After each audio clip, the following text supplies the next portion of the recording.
সীমান্তর হাতে কি রয়েছে? আমার হাতে একটা কপি আর একটা পেপার আছে। বেশ, এবার দুটোকে এরকম করে একই হাইটে রাখ, সোজা করে। রাখলাম। আচ্ছা, যদি ছেড়ে দিই তাহলে কোনটা আগে পড়বে? ছেড়ে দিয়েছিলে কপিটা আগে বলুন। কপিটা আগে পড়বে। বেশ, তাহলে আমি বলবো 1 2 3।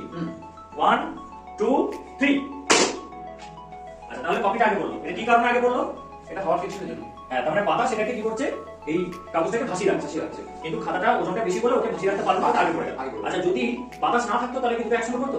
হ্যাঁ। তাহলে কি করে টেস্ট করবো? তাহলে কিন্তু ঘরটাকে কি করতে হবে? ভ্যাকুয়াম করতে হবে।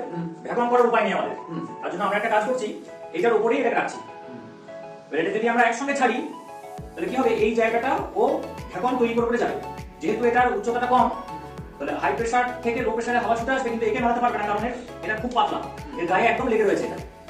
তাহলে আমরা এখানে একটা আর্টিফিশিয়ালি কোনো যন্ত্র ছাড়াই একটা ভ্যাকুয়াম সিস্টেম করছি। সেক্ষেত্রে একসঙ্গে এটা পড়া উচিত।